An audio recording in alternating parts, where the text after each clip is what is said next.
Olá, irmãos, paz do Senhor, tudo bem com vocês? Nesse pequeno estudo de hoje nós vamos falar sobre seitas. Você saberia identificar uma seita? Então, para começarmos, o que é uma seita? Então, seita é todo grupo que fere a palavra de Deus e se afasta do verdadeiro evangelho. Então, muitas pessoas hoje estão dentro de uma seita e não consegue identificar que o lugar onde ela está é uma seita. Ela acha tudo maravilhoso, tudo muito bonito, talvez faz até muito bem para ela, mas ela está dentro de uma seita. E isso, mais cedo ou mais tarde, vai custar caro para estas pessoas, porque a pessoa que não está no verdadeiro evangelho, a pessoa que não está servindo a Deus como a palavra nos manda, então provavelmente, não temos dúvida que teremos grandes problemas em relação a isso. Então, todo grupo que fere o evangelho, que não cumpre a palavra, que não obedece, se afastando, se apostatando da verdadeira palavra, então essas pessoas podem ser consideradas como seita. Agora, existem algumas formas de nós identificarmos as seitas. Existem algumas formas. Então, eu separei 4 características que vão nos ajudar a identificar uma seita, um grupo que tem se afastado da palavra de Deus. Então, eu separei 4. Vamos começar pela primeira característica. A primeira característica é que uma seita, nós podemos identificar uma seita, é que todo grupo que podemos dizer que é uma seita, eles não têm a palavra como o suficiente para eles seguirem. Então todo grupo sempre vai precisar de um líder, vai precisar de um profeta, de uma revelação, de um sonho. Assim começa muitas seitas, irmãos. Por isso que nós devemos tomar muito cuidado quando alguém sonha alguma coisa, quando alguém tem uma nova revelação. Isso é muito perigoso. Muito perigoso. Nós devemos tomar muito cuidado. Muitas seitas se iniciaram com um sonho de uma pessoa, com um livro de uma pessoa, muitas seitas. Então, muito cuidado, irmãos, porque a palavra de Deus, ela está formada. Se você pegar o livro de Gênesis, no capítulo 1 e no versículo 1, você sabe como é que começa? Começa assim, no princípio. E se você for para o Apocalipse, no último versículo, na última palavra do versículo, você sabe como que termina? Termina com amém. Então, lá no princípio é o começo de tudo. E o amém é o fim. Toda oração que nós fazemos, nós terminamos como, irmãos? Amém. Em nome de Jesus, amém. Então, o amém, ele tanto significa assim seja, como significa também o fim de uma oração, ou o fim de um escrito, de uma carta, que seja. Então, a palavra de Deus, ela teve o seu início e ela teve o seu amém, ela teve o seu fim. E nós sabemos então que a palavra de Deus teve o seu começo, a palavra teve o seu meio e agora a palavra nós estamos vivendo aquilo que se diz o fim. E nós sabemos que Deus, ele cumpriu lá no começo, depois veio Cristo como o intermediário e agora no fim nós estamos com a presença do Espírito Santo. A palavra está formada, irmãos. A palavra está formada. Não cabe mais revelação. Nada que fuja da palavra de Deus. Nós não podemos aceitar que nada que venha ferir a palavra de Deus entre em nosso meio. Nós não podemos permitir. A palavra está formada. Não há sonho, não há revelação, nada que venha mudar isso. Inclusive, eu gostaria de ler um versículo com os irmãos em Gálatas, capítulo 1, versículo 8. Vamos abrir Gálatas, capítulo 1, versículo 8.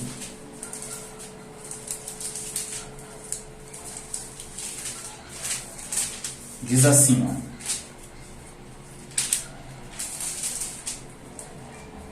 Diz assim a palavra de Deus, Mas ainda que nós mesmos, ou um anjo do céu vos anuncie outro evangelho, além do que já vos tenho anunciado, seja anátema.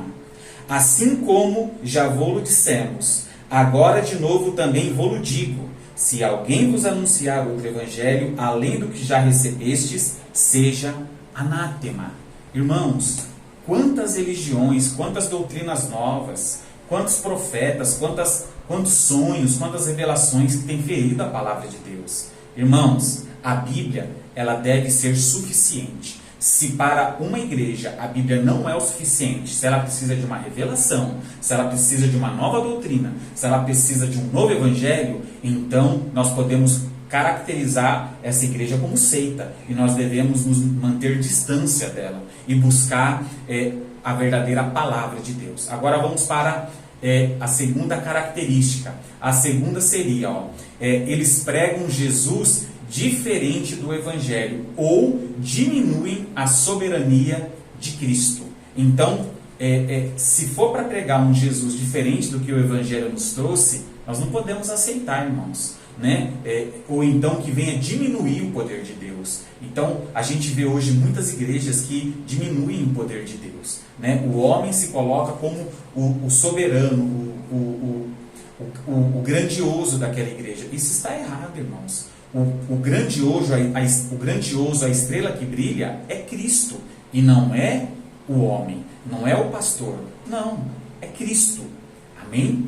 E digo mais, muitas igrejas, irmãos, elas têm ensinado coisas diferentes, como por exemplo, que Cristo não é Deus, né? Que Cristo não é como o Evangelho ensinou a respeito de Cristo, então nós devemos tomar muito cuidado. Ou então ensina que não é necessário batismo, e dentre outras coisas que eles vêm ao pouco tirando, né? Ou acrescentando coisas novas no nosso meio. Tome muito cuidado. Terceiro ponto que nós temos que considerar: eles necessitam sempre de um profeta e de um líder. Sempre. Então, muitas igrejas, irmãos, elas não conseguem ficar apenas na palavra de Deus. E eles vão buscar uma revelação de um profeta. Então, é alguém que chega e fala: olha, eu tive aqui um sonho e esse sonho Deus me mostrou tal coisa. Irmãos, isso é perigosíssimo. Porque Deus me mandou, falou que a partir de agora funciona de tal forma. Irmão, não caia nessa, meu irmão.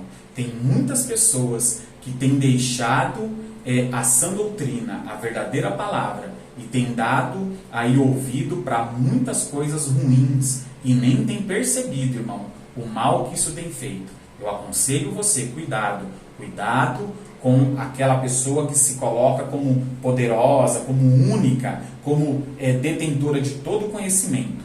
Isso não é bíblico. Jesus sempre foi humilde e pregou a humildade, sempre. E Jesus, muitas pessoas hoje têm uma ideia diferente de Jesus, né? Hoje muitas pessoas acham que Jesus era uma pessoa milionária, riquíssima e que orgulhosa, pisava em todo mundo. Muito pelo contrário, irmãos. Jesus era uma pessoa muito simples, né? Então muitas igrejas hoje têm buscado o material e têm deixado o espiritual do lado. Cuidado, meu irmão. Cuidado para você não estar aí buscando ao longo da sua vida uma palavra diferente do que o Evangelho tem mostrado. E por último, quarta característica para nós encerrarmos o estudo de hoje seria: eles se consideram os únicos salvos. Então toda seita ela vai se considerar única, sempre, né? Então eu poderia citar aqui pelo menos, tem na minha mente aqui agora, 5, 6 igrejas que se colocam como as únicas detentoras da salvação. Oh, irmãos, é muita pretensão, é muito egoísmo, né? É algo muito errado achar que só um determinado grupo vai para o céu, né? Então hoje a gente encontra com facilidade igrejas que vão dizer: a gente é a verdadeira igreja, a gente é a igreja remanescente, a gente é a igreja fiel, nós somos os únicos. E aí a gente faz uma pergunta: quantos anos existe essa igreja? Existe há 150 anos, existe há 200 anos. Mas há quantos anos Cristo veio à Terra? Cristo veio à Terra há 2000 anos atrás. E quer dizer então que nesse intervalo da vinda de Jesus até a fundação dessa igreja não houve salvação? Será que não houve? Então, se a única igreja que salva são esses grupos que se se colocam dessa forma, então podemos crer que não houve salvação. Seria um erro, né? Achar que após a morte de Cristo não houve mais salvação. É claro que houve. Isso significa o quê, irmãos? Que a seita, ela se coloca como única. E isso é perigoso. Ah, mas não, eles fazem o bem. Muitas religiões fazem o bem, irmãos. Muitas religiões que até matam, jogam bomba e por aí vai. Fazem o bem para o próximo. Então, nós devemos identificar sim se os grupos que se colocam como os únicos que vão para o céu e tomar cuidado, irmãos. Podemos até manter distância, porque mais cedo ou mais tarde a conta chega. Muitas pessoas se desiludiram indo atrás de seitas, buscando aquilo que aparentemente era bom, mas chegou a conta e o preço foi caro. Gostaria de ler com os irmãos em João, capítulo 10. João 10, versículo 9. Diz assim, ó.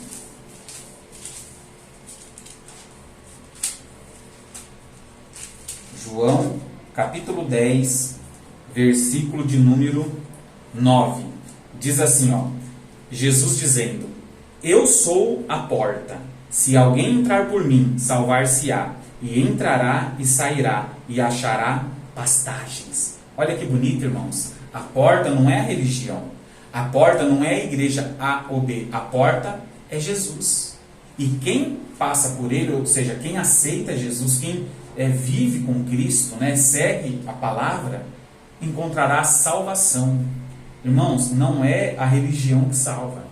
Não é a igreja A ou B. Isso é um engano. Isso é coisa do homem. Quem salva é Cristo. Quem salva é Jesus. Então nós temos milhares de igrejas no mundo inteiro. Quer dizer, se aquela igreja está pregando que Jesus é o caminho, a verdade e a vida, está fazendo o batismo, está fazendo o que a palavra manda, acabou, irmãos. Ali é a salvação. E não precisa de uma igreja aí vir dizendo que são os únicos. Então nós devemos tomar cuidado. Muito cuidado.